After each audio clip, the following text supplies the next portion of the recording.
We found a family living in a vacant lot. They don't have roof or walls.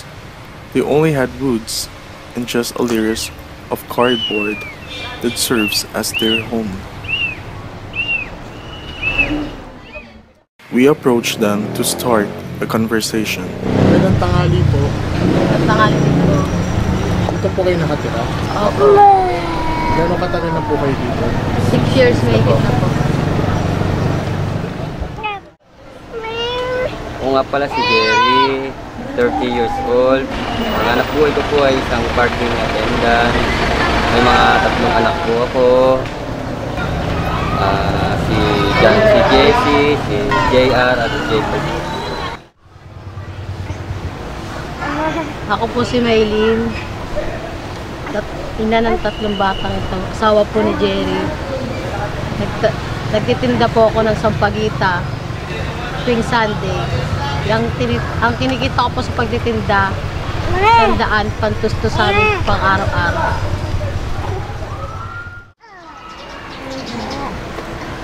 Ang kinikita ko po sa pagpaparking ay 50. Sakto sa pangkain namin, sa buong maghapon.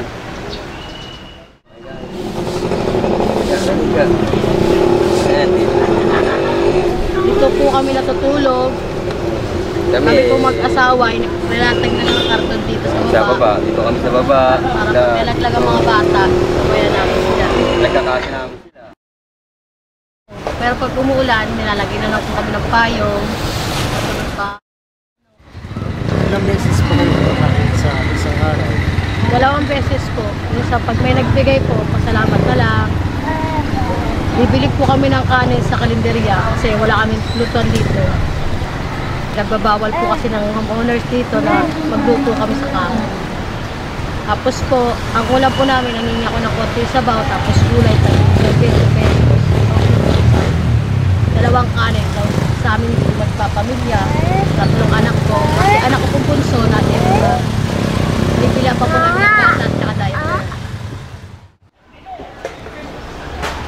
Galing kami sa probinsya, caretaker kami doon. Kaso nabenta na yung lupa. Kaya ito, napadbad kami sa Maynila. Ito pala magiging buhay namin, walang bahay. Ito po si Jacob, 1 years old. Ito po yung pinapagatas ko. Ito po panganay ko, 6 years old. Ito po, tinigil ko po sa pag-aaral, gawa ng kapos po kami. Ito naman po, 4 years old, si Jerry po, si JR. May balak naman po kayo pag-aralan si JC? Oo naman po, kaso kapos pa lang po kami ngayon. Walang-wala po kasi parking boy ang asawa ko, ako po nagsasampagita. Hindi po ba nagkakasakit yung mga bata? Ngayon po hindi. Ito po dati natatanda po. Nagkapulmonya po ito sa halos maloka po ako nang sa kakahanap ng pambiling gamot, sa panlabas sa ospital. Awa naman po ng Diyos, mayroon tumulong sa amin at nabigyan kami ng discount. They only finished grade school level. That's why they're striving hard to be able to educate and bring their children into Ito po, school. last na dede niya na to. Mamaya po, maghanap pa po kami ng pambili.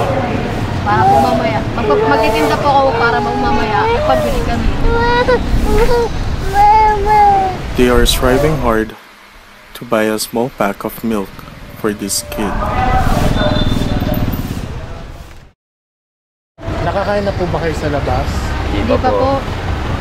Nakapasyal po. Hindi rin po. Kahit isang beses? Kahit po isang beses, nakapos ko ng buhay. Kapos ng buhay. Hindi na namin po iniisip yung pamamasyal. Yung tinigilan po namin, yung pamilya namin. Yung papampasyal namin, hindi ko pang kain na Kakain na lang po kami.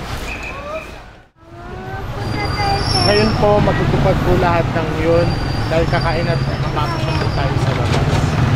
Dahil sa tulong po ni Sir Mark at Ma'am Reyla, sila po yung mga tumutulong sa mga kagaya niyo po na susumikap kahit sa hirap na.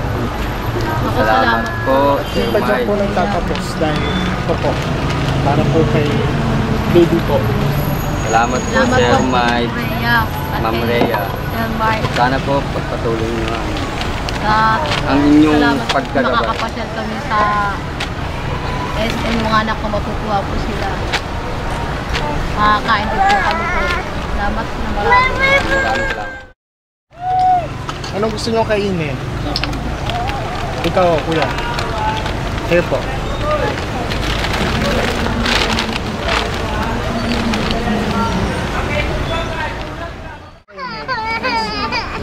Ice cream lang, ano pa? Spaghetti. Ano pa? Ano pa gusto nyo? Chicken. Burger. Sige. Mamaya kakainin natin lahat yun. The kids only asked for a simple meal like chicken, spaghetti, and a burger. So we told them to change their clothes to be able to grant their wishes immediately. Gala tayo. Hindi po ba kayo nahihirapan dito? Nahihirapan po. Lalo na po sa pagligo ng mga bata. Saan po kayo naliligo? Yan po sa barangay, nakikiligo. And I went back to inform them that we are already going to the mall. To land to our destination, we need to ride on a taxi cab. We are sure that it's gonna be a happy day for the family. Yay!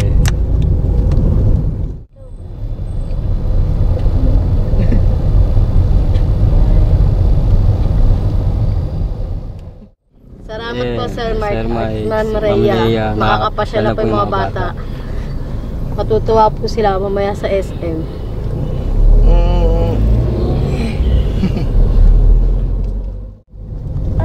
Masaya rin po yung mga bata kasi ngayon lang nakasakay ng taxi. Natutuwa po sila. Puro tricycle, Puro tricycle, jeep. Ngayon pa, airconan pa. After a few minutes, we finally reach our destination.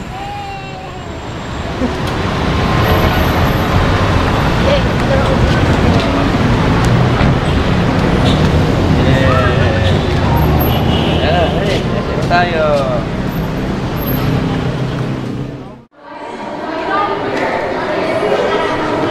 It was their first time to enter a mall, and they seemed very happy.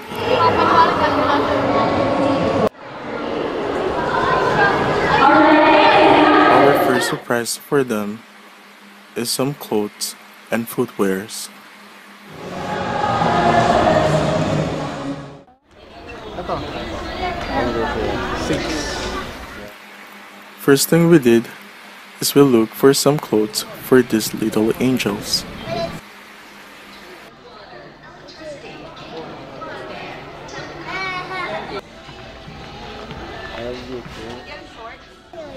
Hindi na yun. Ito na lang po, sir, parehas. Ano? Kaya po. Andito tayo sa kabila.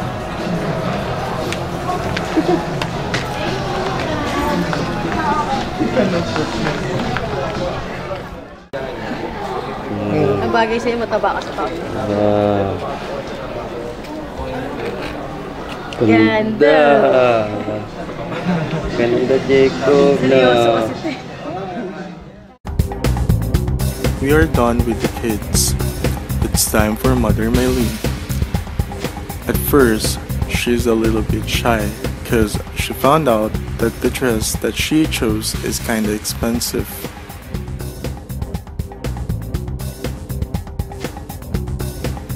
And of course, we also let Father Jerry to pick his desired clothes.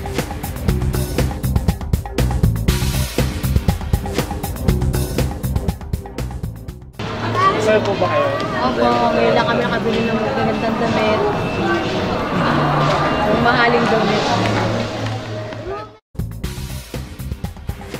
The moment after we purchase, I immediately give it to them and they're so very thankful and happy.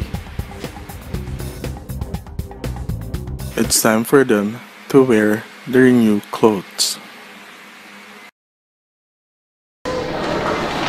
While going out of the dressing room, you can see the two kids are kinda shy wearing their new clothes, while their mother Maylene can't hide her joy and excitement.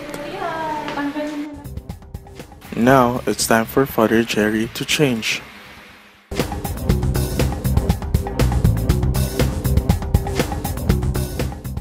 After a few minutes, they completely done with their attire.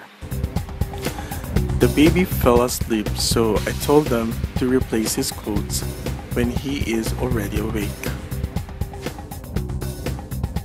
The next thing we did is we brought them to activity center for the family.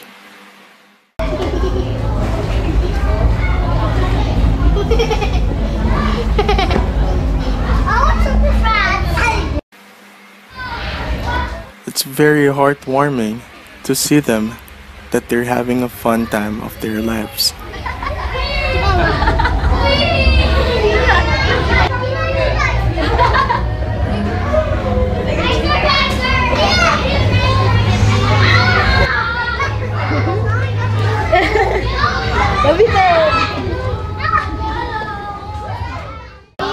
Kasi mga bata, first time namin nakapunta rito.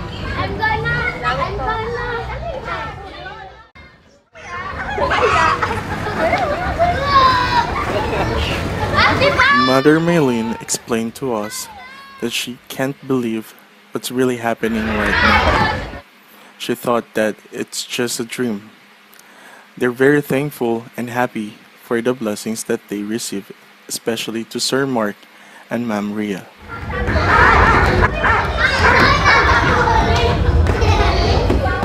Enjoy po ba kayo? Hindi pa tapos yung dahil kakain pa tayo. Tapos tanggapin nito. Salamat po. Tulong ni Sir Mark. Maraming salamat Salamat po kay Sir Mike Amleya. Salamat po sa hindi po kami na wala. Hindi po namin magagawa ito kung wala po. Hindi po kami makapag-play nito. Wala po sa inyo. Salamat po sa kami na salamat po. Because we know that they're already tired and hungry, we decided to take them on a fast food restaurant to be able to grant their little wishes earlier. I immediately ordered a meal, and I intentionally ordered an excess food so they can bring it at home if they feel like eating. And of course, we bought all the requests of the kids. Okay.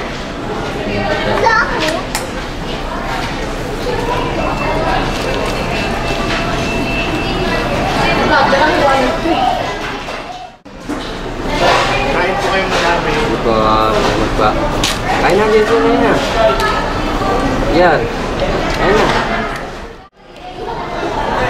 It was their first time to eat in a fast food restaurant. Before, they just had the leftovers from the people passing on the road. But this time, it's their own food, and they're really enjoying the meal in front of them. Maraming salamat po. Masaya po ba yung mga bata? Opo, masaya po kasi nakain nila yung gusto nila. Lagi nilang sinasabi na Jollibee, hamburger, gano'n. Uy! Masarap po. So yan. Salamat po. Kuya Mark at Ate E. Sa bagong damit po. Sa bagong damit po namin. You can hear their never-ending gratitude towards all the blessings and experience that they had today.